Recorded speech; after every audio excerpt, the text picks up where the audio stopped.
Praise the Lord. Praise the Lord. Jesus. കർത്താവായ യേശുക്രിസ്തുവിന്റെ നാമത്തിലെ glorious കിച്ചണിലേക്ക് എല്ലാ പ്രിയപ്പെട്ടവരെയും സ്വാഗതം ചെയ്യുന്നു. ഈ വീഡിയോ ഇതുവരെ സബ്സ്ക്രൈബ് ചെയ്യാത്തവർ സബ്സ്ക്രൈബ്, ഷെയർ ആൻഡ് സപ്പോർട്ട് ചെയ്യുക. ഇന്ന് ഞാനിവിടെ ഉണ്ടാക്കുന്ന ഒരു റെസ്റ്റോറൻറ്റ് സ്റ്റൈലിലുള്ളൊരു മീൻ കറിയാണ്. അപ്പോൾ അത് എങ്ങനെയാണ് ഉണ്ടാക്കണേന്ന് കടന്നു പോകുന്നതിന് മുമ്പ് തന്നെ നമ്മുടെ ആത്മീയ ഭക്ഷണമായ ഇന്നത്തെ ദൈവവചനത്തിൽ നിന്ന് ചിന്തിക്കാം. യോഹന്നാൻ 1:4 ഇപ്രകാരം പറയുന്നു: അവനിൽ ജീവനുണ്ടായിരുന്നു, ജീവൻ മനുഷ്യരുടെ വെളിച്ചമായിരുന്നു. ഈ പ്രപഞ്ചത്തിലെ സർവ സൃഷ്ടികൾക്കും ജീവനും വെളിച്ചവുമായത് കർത്താവായ യേശുക്രിസ്തു മാത്രമാണ്.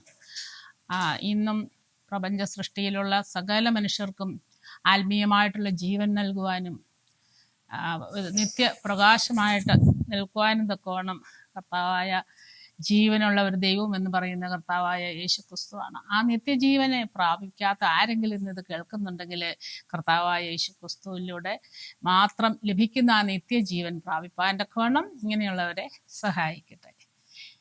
ഇനി നമുക്ക് നമ്മുടെ ഫിഷ് കറി എങ്ങനെയാണ് ഉണ്ടാക്കണമെന്നൊന്ന് നോക്കാം. ഇവിടെ ഞാൻ ഇതൊരു 600 ഗ്രാം മോത മീനാണ് ഫ്രഷായിട്ട് കിട്ടിയത്. അതിൽ ഒരു കഷ്ണപ്പം ഞാൻ എടുത്ത് ഇങ്ങനെ ഉണ്ടാക്കാമെന്ന് വിചാരിച്ചതാണ്. അപ്പം ഇവിടെ ഒരു പാൻ ചൂടായിട്ടുണ്ട്. അതിലേക്ക് നമുക്ക് കുറച്ച് വെളിച്ചെണ്ണ തന്നെയാണ് മീനിന് നല്ലത്. വെളിച്ചെണ്ണ ഒഴിച്ചു കൊടുക്കാം.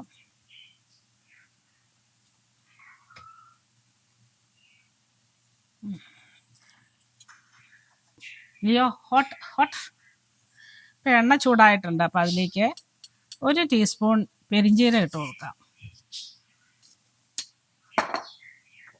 ലിയോ ഹോട്ട്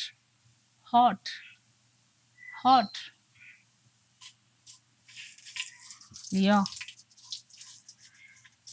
ഇനി അതിലേക്ക് നമുക്ക് ഒരു കഷ്ണം ഇഞ്ചി, വെളുത്തുള്ളിയുണ്ട്, സവാളയുണ്ട്, ഇത് കറിവേപ്പില, ഇതെല്ലാം കൂടി ഒന്നങ്ങോട്ട് വഴറ്റിയെടുക്കാം.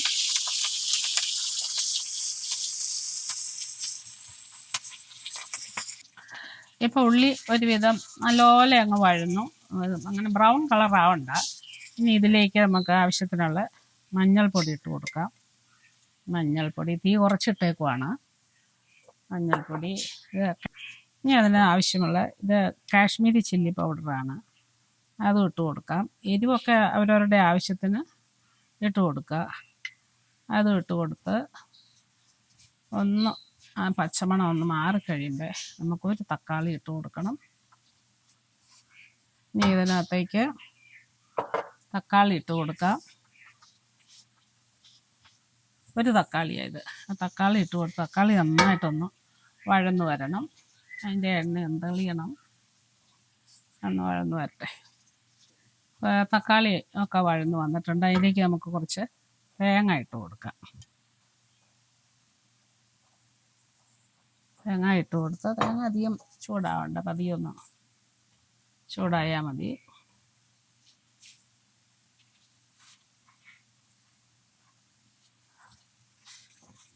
ഇനി തേങ്ങ ഒന്ന് ചൂടായി കഴിയുമ്പോൾ നമുക്ക് ഓഫ് ചെയ്തിട്ട് തണുത്തിട്ട് ഇത് അരച്ചെടുക്കണം.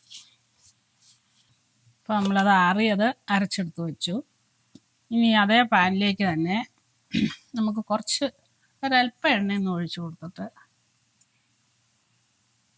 ഇച്ചിരി ഇഞ്ചിയും പച്ചമുളകും കൂടെ ഇടാം, ഒന്ന് വാട്ടിയിട്ടിടാമെന്നോർത്ത്.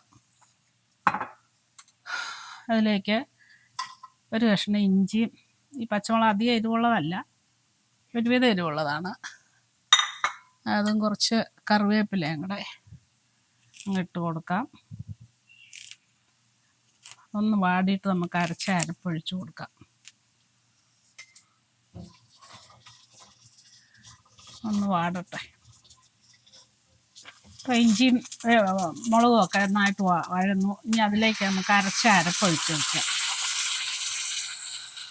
അരപ്പൊഴിച്ച് കൊടുക്കാം. ഇപ്പം വെള്ളം.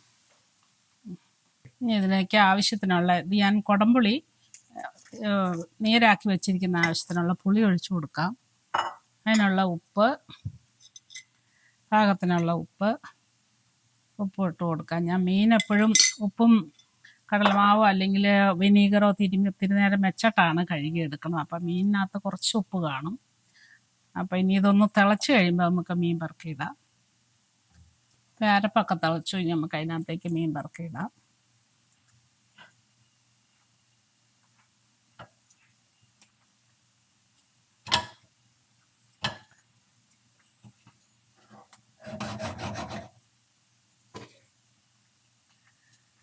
ഇനി അടച്ച് വെച്ച് വേകാനായിട്ട് വയ്ക്കാം.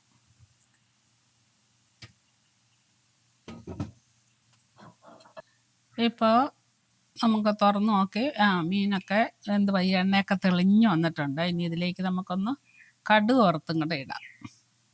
ഇതിലേക്ക് നമുക്ക് വെള്ളം എണ്ണ ഒഴിച്ച് കൊടുക്കാം. വെളിച്ചെണ്ണയാണ് ഇതിനകത്ത്. വെള്ളം അറിയാതെ വന്നു പോയി. വെളിച്ചെണ്ണ ഒഴിച്ച് നമുക്ക് കടുക് വറുക്കാം.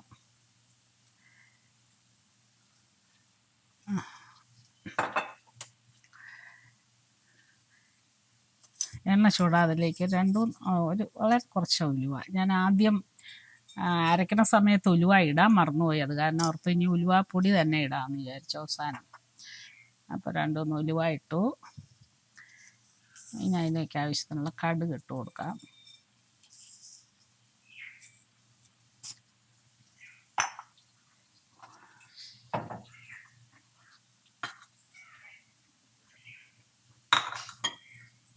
കടുക് പൊട്ടട്ടെ.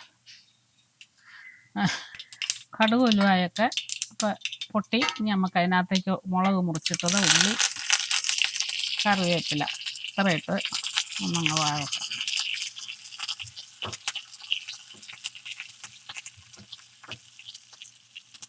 ഇപ്പോൾ ഉള്ളി മൂത്തു. അപ്പോൾ അതിലേക്കൊരു 1/4 ടീസ്പൂൺ ഉലുവാപ്പൊടി ഇട്ട് കൊടുക്കാം.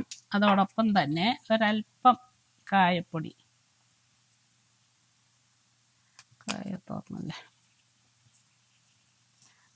വേണമല്ലേ. ഇപ്പോൾ കായപ്പൊടിയും ഉലുവായും എല്ലാം മൂത്തു. ഇനി നമുക്കിതിനകത്തേക്ക് ഒഴിക്കാം.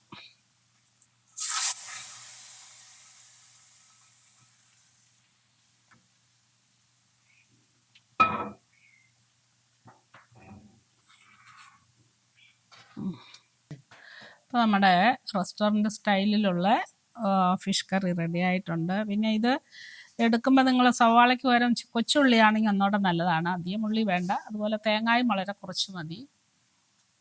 ഇപ്പം ഇതേ രീതിയിൽ ഉണ്ടാക്കാത്തവർ ഇങ്ങനെയൊന്ന് ഉണ്ടാക്കി നോക്കുക. വീണ്ടും നമ്മൾ കണ്ടുമുട്ടുമ്പോഴേയും കർത്താവിൻ്റെ വിസ്താരമേറിയ ചിറകിനടിയിൽ നമ്മെ ഏവരെയും കാത്തു സൂക്ഷിക്കട്ടെ എന്ന പ്രാർത്ഥനയോടുകൂടി നന്ദി.